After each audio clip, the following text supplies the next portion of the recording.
Oi, oi, meu nome é Carol e eu e minhas colegas Ainoan, Roberta e Sara somos alunas de graduação no curso de Química da Universidade Federal do Paraná.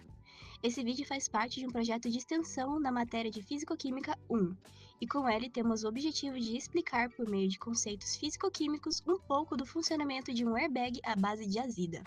Mas antes de qualquer coisa, é preferível contextualizar o que é físico-química e elucidar o funcionamento básico de um airbag. Então, o que é fisicoquímica? Fisicoquímica é uma área da química focada em compreender e descrever alguns fenômenos químicos por intermédio de ferramentas matemáticas comuns à área da física, mesclados a conceitos químicos mais específicos. Essa compreensão é importante para o desenvolvimento e aplicação de tecnologias baseadas em velocidade, equilíbrio, compressão e expansão de gases e muito mais. E um airbag? Um airbag é um dispositivo de segurança automotivo projetado para inflar rapidamente durante colisões, com o intuito de proteger os ocupantes do veículo, reduzindo o impacto direto dos passageiros com o interior dos carros. A princípio, ele é acionado por sensores que se encontram distribuídos em volta do carro e possuem um mecanismo próprio para a detecção de desaceleração brusca. Esses sensores enviam as informações para uma unidade de controle eletrônica que permite a emissão de uma corrente elétrica capaz de desencadear a decomposição térmica da azida em especial e de outros compostos químicos, com a intenção de liberar o gás responsável por inflar a bolsa do airbag. E, evidentemente, isso tudo acontece muito rapidamente. Nesse slide, temos duas reações químicas que exemplificam a produção de gases. A primeira reação, mostrada à esquerda, é a decomposição da azida de sódio, NaN3, com ácido clorídrico, que gera gás nitrogênio. Essa reação é bastante conhecida por ser utilizada em airbags de carros. No entanto, ela não foi realizada por nós, ela está aqui apenas como exemplo de comparação. A reação que realmente realizamos no laboratório foi a que está à direita do slide, a reação entre o carbonato de cálcio e o ácido clorídrico. O carbonato de cálcio é um sólido branco que pode ser encontrado, por exemplo, em pedras calcárias, mármore ou até em conchas de moluscos. Já o ácido clorídrico é uma solução aquosa muito utilizada em laboratórios, sendo um ácido forte. Adicionar o ácido clorídrico ao carbonato de cálcio ocorreu uma reação química visível, com a formação de bolhas. Essas bolhas indicam a liberação de gás. O gás liberado nesse caso foi o dióxido de carbono, também conhecido como gás carbônico. A equação balanceada dessa reação é a seguinte: 1 mol de carbonato de cálcio reage com 2 mols de ácido clorídrico e forma 1 mol de cloreto de cálcio e 1 mol de dióxido de carbono e 1 mol de água. Durante o experimento, essa liberação de gás nos permitiu medir e analisar o comportamento do CO2, usando a lei dos gases ideais, expressa pela fórmula PV igual a nRT, onde PV representa a pressão do gás, V é o volume que o gás ocupa, N é o número de mols de gás produzido, R é a constante dos gases ideais e T é a temperatura em Kelvin.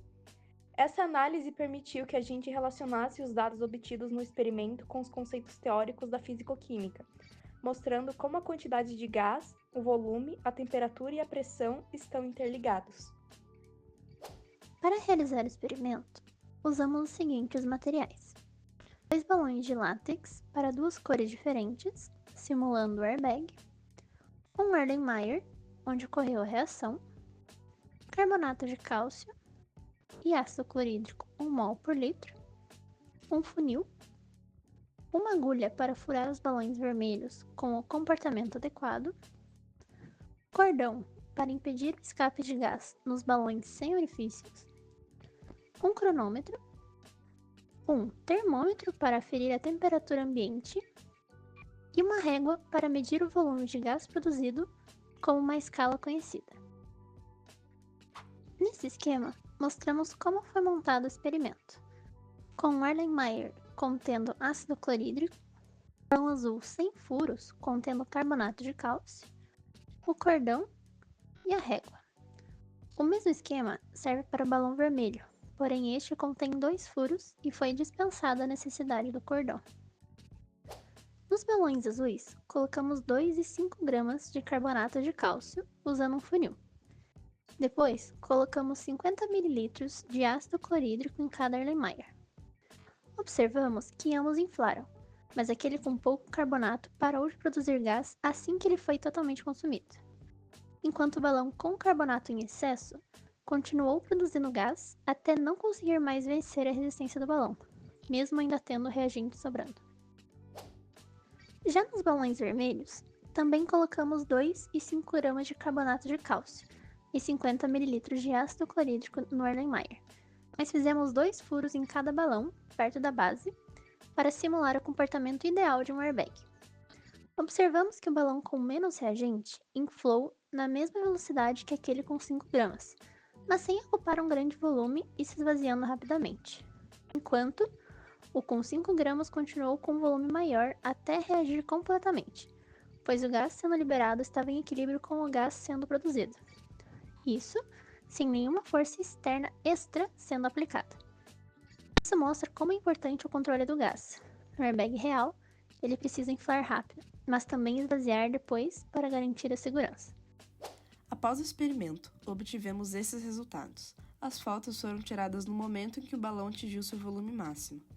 É possível observar que todos chegaram em um tamanho parecido, exceto da segunda imagem. Porém, vamos calcular o volume aproximado de cada reação e, para isso, utilizaremos uma relação de escala da imagem com o comprimento real. Vamos começar calculando a reação com 2 gramas de carbonato de cálcio em um balão normal, sem furos. O primeiro passo é descobrir a escala da imagem, então selecionamos um trecho de 10 cm da régua na foto, que correspondiam a 4,32 cm. Em seguida, traçamos uma circunferência por cima da bexiga, que tinha 5 cm de diâmetro. Para encontrar seu valor real, fizemos uma regra de 3, em que o resultado deu um diâmetro de 11,57 cm. Agora, é possível calcular o volume aproximado do balão com o raio da circunferência, utilizando a fórmula de volume de uma esfera. Após esse cálculo, descobrimos que o volume dessa reação com 2 gramas de reagente num balão comum é de 808,44 centímetros cúbicos, ou 0,808 litros. Com as outras reações, iremos repetir esse processo. Para a reação de 2 gramas de sal com 2 furos no balão, a escala é de 10 centímetros, equivalendo a 5,64 centímetros, e o diâmetro real do balão é de 7,25 centímetros.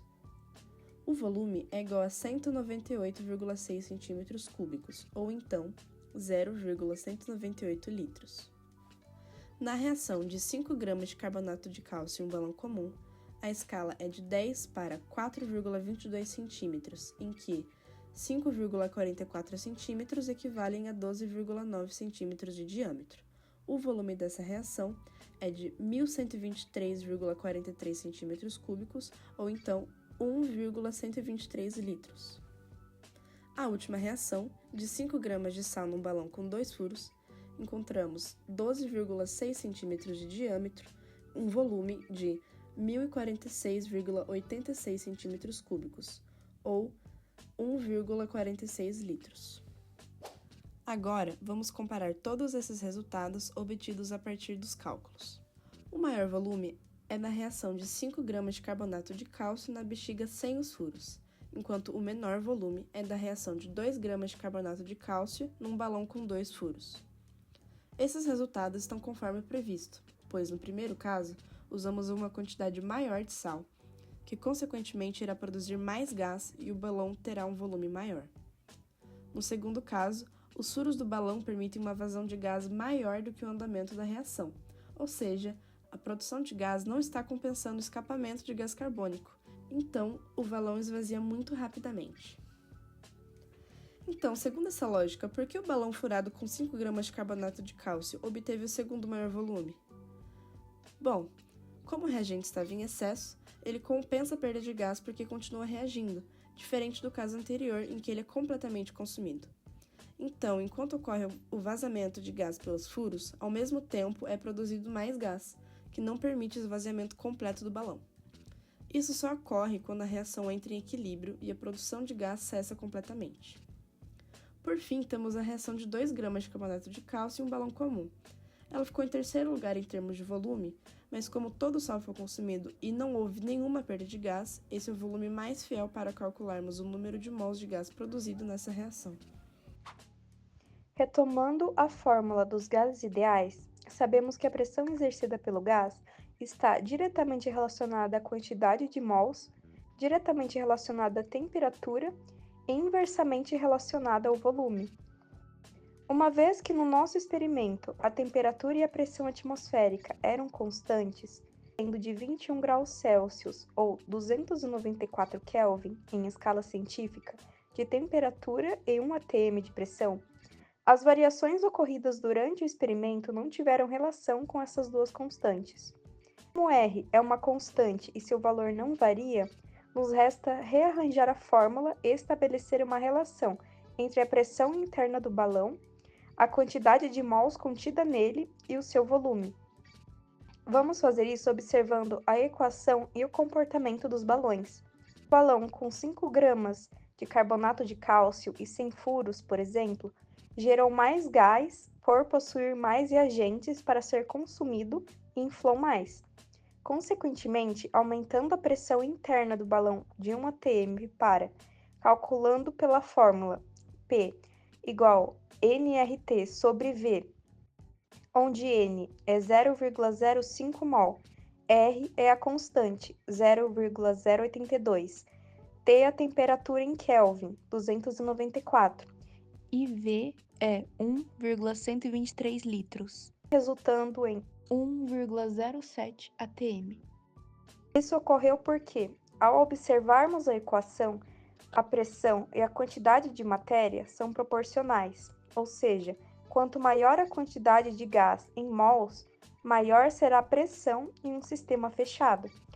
E, indo um pouco mais a fundo na teoria, a pressão e volume são inversamente proporcionais. Mas então, por que o balão com maior pressão é o com maior volume?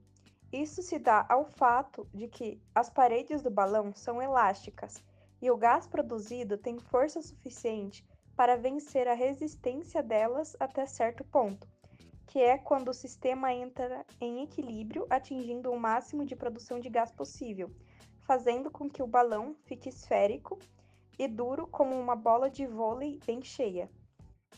E é isso que aconteceria em um airbag caso não houvesse orifícios de escape em sua bolsa. A quantidade de gás produzida pela decomposição térmica da azida junto da reação dos outros compostos, que é muito explosiva, faria o airbag expandir muito rapidamente e ficar rígido, podendo machucar ou até mesmo sufocar os passageiros. Por isso, realizamos o experimento com 2 balões furados, um contendo 2 gramas de carbonato de cálcio para reagir e outro com 5 gramas para exemplificar que a quantidade correta de reagente e a quantidade correta de escape de gás é de extrema importância em um airbag, pois ele deve encher rapidamente e esvaziar o suficiente para receber a pessoa enquanto a pressão do balão é suficiente para desacelerar o impulso da pessoa e impedir que ela bata contra alguma superfície rígida capaz de machucá-la. Esperamos que tenham gostado e aprendido um pouco sobre o funcionamento de um airbag à base de azida e um pouco de fisicoquímica e como seus princípios influenciam no funcionamento desse importante mecanismo de segurança automotiva. Obrigada pela atenção. Tchau!